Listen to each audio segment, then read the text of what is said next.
नमस्कार, AB star news देख रहे हैं आप और मैं हूं आपके साथ सोहन सिंह। वक्त हो चला है देश लाइव का, जिसमें सबसे पहले बात करेंगे विपक्षी सांसदों के हल्ला बोल के। दरअसल राज्यसभा और लोकसभा में तो विपक्षी सांसदों का हल्ला बोल लगातार जारी था, लेकिन अब संसद के बाहर भी खूब हल्ला बोल देखने को मिल रहा है। अदानी मामले को लेकर 17 विपक्षी पार्टियों ने संसद भवन से ईडी दफ्तर तक पैदल मार्च निकाला था, लेकिन दिल्ली पुलिस ने धारा 144 का हवाला देते हुए उन्हें रोक लिया था। हालांकि बाद में इन विपक्षी सांसदों ने ईमेल के जरिए प्रवर्तन निदेशालय को चिट्ठी जरूर लिखी है। वहीं नाराज सांसदों ने जमकर नारेबाजी भी की है। कांग्रेस अध्यक्ष मल्लिकार्जुन खड़गे ने कहा कि 200 सांसदों को रोकने के लिए 2000 पुलिस वाले लगाए गए थे।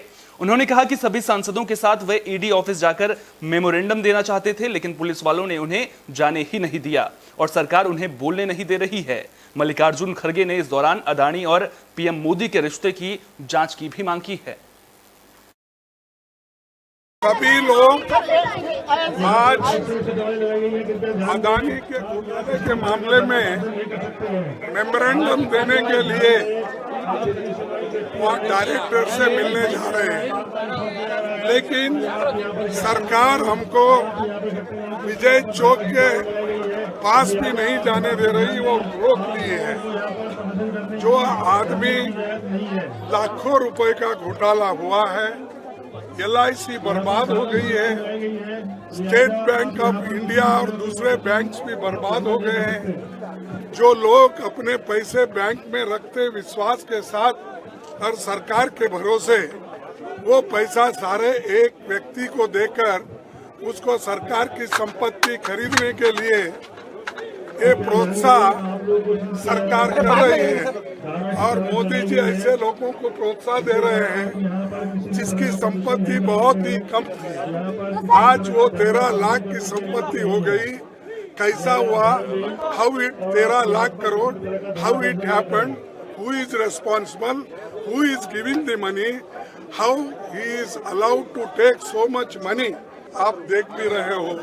तो हम है 200 लोग, तो यहाँ पर लोग हैं हम कम से कम 2000 लोग पुलिस, तो हमारी आवाज को दबाना चाहते हैं और हम हमारे और बात तो बाहर ये करते हैं डेमोक्रेसी की, और अगर कोई यहाँ पर डेमोक्रेसी ठीक तरीके से नहीं चल रहा है, अगर कोई डिबेट में कहते हैं या सेमिनार में कहते हैं तो उनको एंटी नेशनल कहा जाता है और उनको दबाया जाता है। अरे यहाँ तो हम पीसफुल प्रोटेस्ट कर रहे हैं, किसी को धक्का नहीं मार रहे, किसी को ढकल रहे नहीं।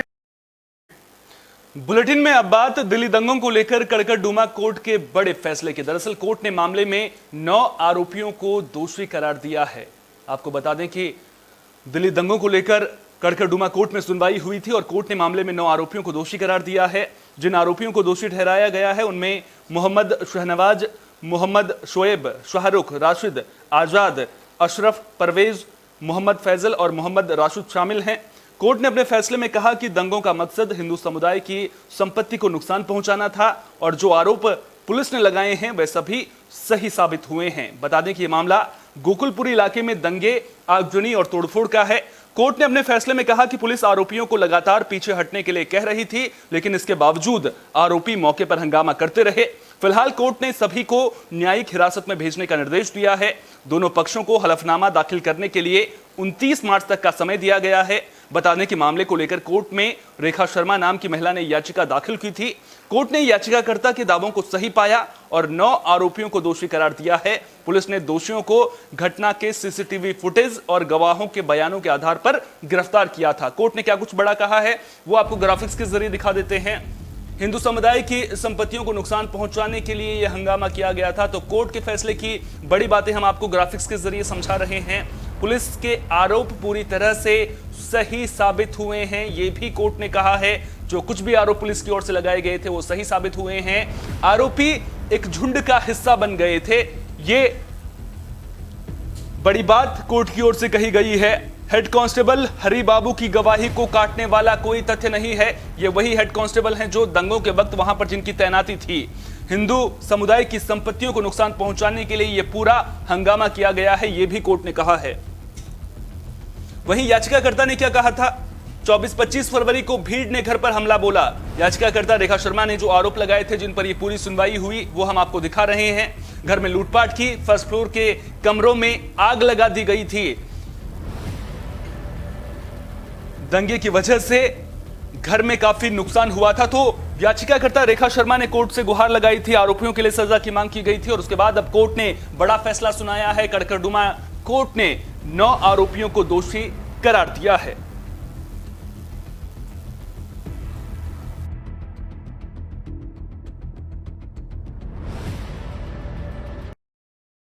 वहीं लैंड फॉर जॉब स्कैम मामले में लालू परिवार को कोर्ट से बड़ी राहत मिली है। कोर्ट ने लालू परिवार समेत सभी 16 आरोपियों को जमानत दे दी है। तो दिल्ली की राउज एवेन्यू कोर्ट ने लालू राबड़ी और मीसा भारती समेत सभी 16 आरोपियों को जमानत दे दी है। कोर्ट ने यह जमानत 50,000 रुपए के निजी मुचलके पर दी है। बता दें कि लालू यादव व्हीलचेयर पर कोर्ट में पेश हुए थे। इस दौरान उनके साथ पत्नी राबड़ी देवी और बेटी मीसा भारती भी नजर आई थी। बता दें कि कोर्ट ने सभी आरोपियों को 27 फरवरी को समन जारी कर कोर्ट में पेश होने का आदेश दिया था, जिसके बाद अब कोर्ट ने लालू परिवार को यह बड़ी राहत दी है। सीबीआई ने भी लालू परिवार को मिली जमानत का विरोध नहीं किया। बता दें कि लालू यादव पर रेल मंत्री रहते रेलवे में लोगों को नौकरी देने के बदले उनसे जमीन लेने का आरोप है। मामले में सीबीआई ने पिछले साल 18 मई को केस दर्ज किया था।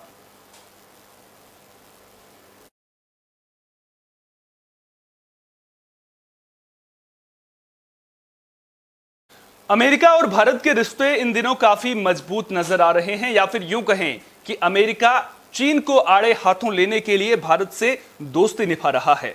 दरअसल अमेरिकी संसद में एक ऐसा प्रस्ताव पास हुआ है जिससे भारत और अमेरिका के रिश्ते और मजबूत होते नजर आ रहे हैं।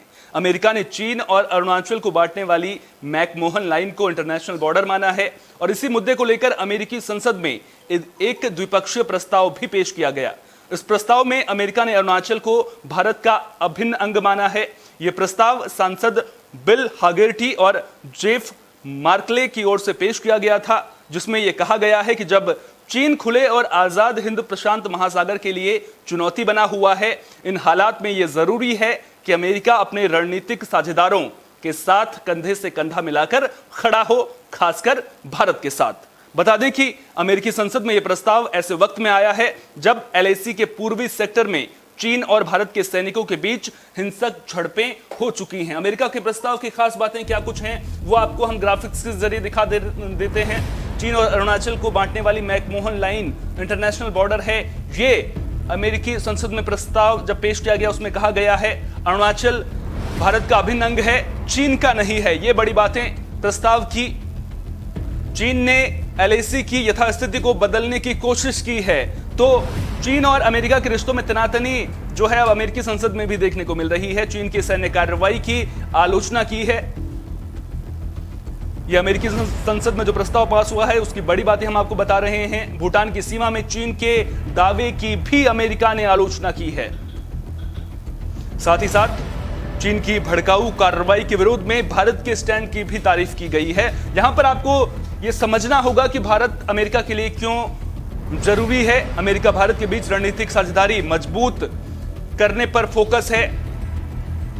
क्वाड में सहयोग बढ़ाने पर भी इस प्रस्ताव में जोर दिया गया है। तो प्रस्ताव की बड़ी बातें ग्राफिक्स के जरिए हम आपको समझाने की कोशिश कर रहे हैं, लेकिन साथ ही साथ आपको यहां पर यह भी समझना होगा कि किस तरह से चीन और अमेरिका के बीच में तनातनी लंबे वक्त से चली आ रही है। ताइवान के मुद्दे पर जब अमेरिका ने बीच में बोलने की कोशिश की थी तो चीन ने आंखें दिखाते हुए साफ कहा था कि ताइवान के मुद्दे पर हम किसी की भी दखलंदाजी को मंजूर नहीं करेंगे। और उसके बाद अमेरिकी सांसद के ताइवान में दौरे और उसे लेकर के कहीं ना कहीं गहमा गहमी दोनों के बीच में देखने को मिल रही है। लेकिन जिस तरह से भारत और अमेरिका के रिश्ते चीन और अमेरिका के बिगड़ते रिश्तों की वजह से मजबूत हो रहे हैं, ऐसे में भारत को भी कूटनीतिक लिहाज से ही सही लेकिन पूरे मामले को इसी तरह से सही ढंग से आगे बढ़ाने की जरूरत है ताकि रिश्तों में मधुरता भी बनी रहे, द्वेष भी ना रहे। लेकिन अमेरिका की जो रणनीति रहती है पीठ में खंजर भोंकने की, उसके झांसे में भारत ना फंसे।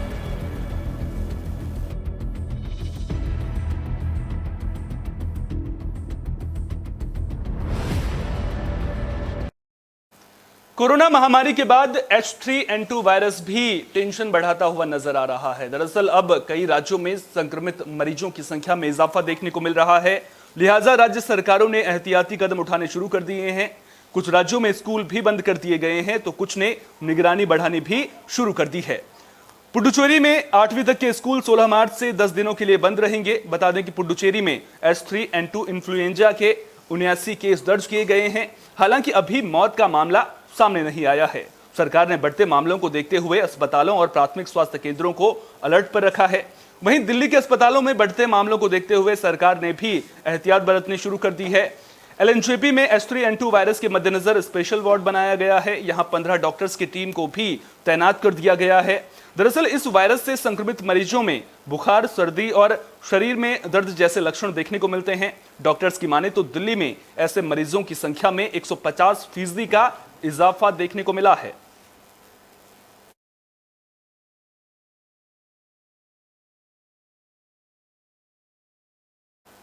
बात MP के विदिशा की भी कर लेते हैं, जहां 7 साल का मासूम लोकेश जिंदगी की जंग हार गया है।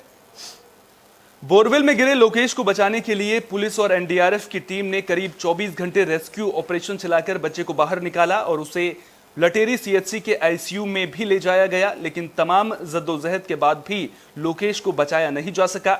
CM शिवराज सिंह चौहान ने लटेरी के खेरखेरी के पीड़ित परिवार के लिए 4 लाख रुपए मुआवजे की घोषणा की है। बता दें कि लोकेश मंगलवार की सुबह 11 बजे बंदरों के पीछे भागते वक्त बोरवेल में गिर गया था। 11:30 बजे बचाव का काम भी शुरू कर दिया गया था। 60 फीट गहरे बोरवेल में 43 फीट गहराई में फंसे बच्चे को बचाने के लिए तमाम कोशिशें की गई, लेकिन उसे बचाया नहीं जा सका है। बता दें कि 15 दिन पहले मध्य प्रदेश के छतरपुर में भी 3 साल की नैन्सी खेलते वक्त बोरवेल में गिरी थी।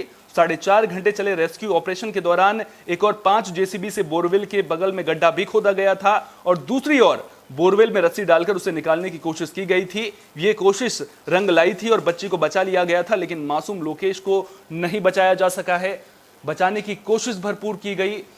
जब इस हादसे की जानकारी मिली थी तो प्रशासनिक अमला मौके पर पहुंच गया था। सबसे पहले पाइप के जरिए ऑक्सीजन सप्लाई वहां पर की गई थी। बच्चे को खाने के लिए किस तरह से इंतजामात वहां पर करने हैं उसकी व्यवस्था भी की गई थी। जद्दोजहद 24 घंटे तक चली थी और 24 घंटे के बाद बच्चे को बोरवेल से बाहर भी निकाल लिया गया था, लेकिन जब बच्चे को अस्पताल में ले जाया गया, ICU वार्ड में उसे भर्ती कराया गया, तो वहां पर डॉक्टर्स ने बच्चे को मृत घोषित कर दिया है।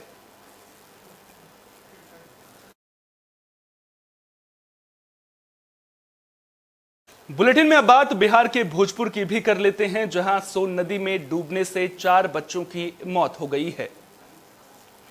जानकारी के मुताबिक 4 बच्चे सुबह खेत में गए थे और फिर वहां से सोन नदी के किनारे अहिमन चक बालूघाट में चले गए थे। इसी दौरान पैर फिसलने की वजह से चारों बच्चे नदी में डूब गए। मामले की जानकारी मिलने पर पुलिस की टीम मौके पर पहुंची और ग्रामीणों की मदद से बच्चों को पानी से बाहर भी निकाला और फिर आरा सदर अस्पताल में ले जाया गया, लेकिन उन्हें बचाया नहीं जा सका है। चारों बच्चे अजीमाबाद थाना इलाके के नूरपुर गांव के रहने वाले थे। पुलिस ने सभी शवों को पोस्टमार्टम के लिए भेज दिया है। आरोप यह भी लग रहा है कि बालू माफिया ने अवैध खनन करके सोन नदी के किनारे 40 फीट गहरे गहरे गड्ढे खोद रखे हैं, जिसकी वजह से ही इन बच्चों की मौत हुई है। इस घटना के बाद परिजनों का रो रो कर बुरा हाल है। छोटा बच्चा तो अपने खेत पर गया था, उसके बाद बैर तोड़ने के लिए गया, बैर खाया। उसके बाद हमारे गांव में बालू माफियाओं के द्वारा इतना गड्ढा खोद दिया गया 40 फीट और नदी को घेर दिया और नदी के घेर दिया गया। बच्चा इधर पानी सूख गया था। उसके बाद जब रोड पर उस बांध पर गया तो उसका पैर फिसल जाने की वजह से ये लोग गड्ढा में चला गया। वहाँ पर कोई नहीं गया। जाकर आप देख सकते हैं इन फ्रंट ऑफ वहाँ पर कितना गड्ढा खोदाया गया है। मेन इसके कारण। अब बात दिल्ली में शराब नीति को लेकर भी कर लेते हैं। दरअसल दिल्ली में शराब नीति को लेकर के केजरीवाल सरकार ने बड़ा फैसला लिया है। केजरीवाल सरकार ने दिल्ली में 6 महीने के लिए पुरानी एक्साइज पॉलिसी को बढ़ा दिया है। दिल्ली में शराब नीति में गड़बड़ झाले को लेकर खूब सियासत देखने को मिली थी।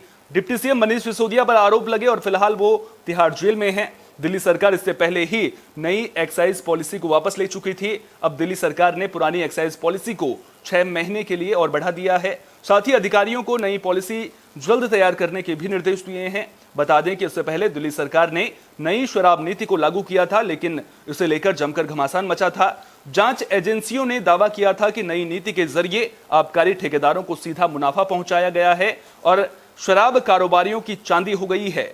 नई नीति आने के बाद शराब कारोबारियों का मुनाफा 1000% तक बढ़ गया है।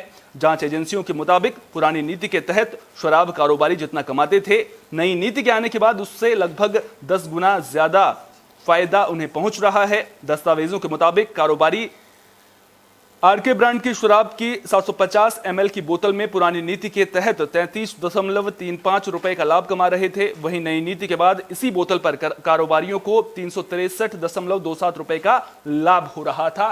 लेकिन अब केजरीवाल सरकार ने जो पुरानी वाली एक्साइज पॉलिसी थी उसे 6 महीने के लिए बढ़ा दिया गया है और इसलिए इस पॉलिसी को बढ़ाया गया है क्योंकि जो नई पॉलिसी बननी है उसमें अभी वक्त लग रहा है। साथ ही साथ अधिकारियों को भी नई पॉलिसी को जल्द पूरा बनाने के आदेश भी दिए गए हैं।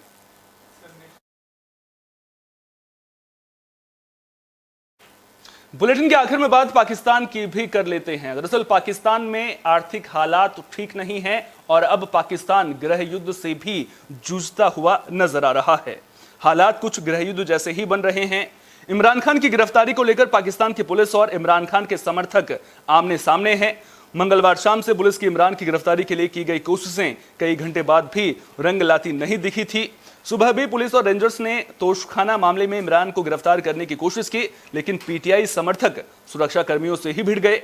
वहीं इमरान ने जमान पार्क स्थित अपने आवास से देश को संबोधित किया। उन्होंने दावा किया कि उनके आवास पर हमला हो रहा है और उन्हें किसी भी राजनेता के आवास पर पहले ऐसा हमला होते हुए नहीं देखा है। उन्होंने अपने जुर्म के बारे में भी पूछा और तोशखाना मामले को फर्जी और अनुचित बताया है। वहीं अगर गिरफ्तारी को लेकर भड़की हिंसा की बात करें तो पीटीआई समर्थकों ने लाहौर में एक पानी के टैंकर, बाइकों और आसपास खड़ी गाड़ियों में आग लगा दी थी। माल रोड में वार्डन के कार्यालय में भी तोड़फोड़ की गई।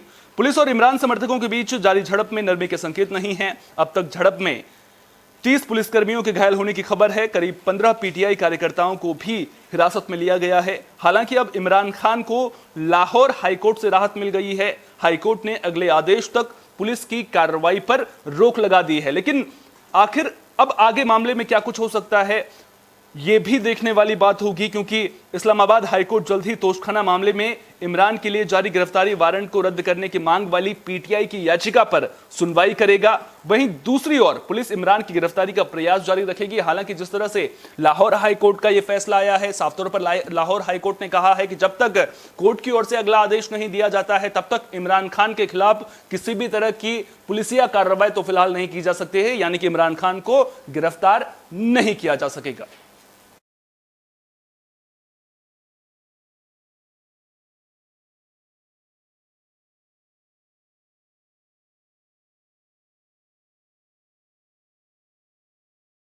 देश लाइव में फिलहाल के लिए इतना ही। देश दुनिया की तमाम अहम खबरों के लिए बने रहिए AB स्टार न्यूज के साथ। फिलहाल दीजिए इजाजत। नमस्कार।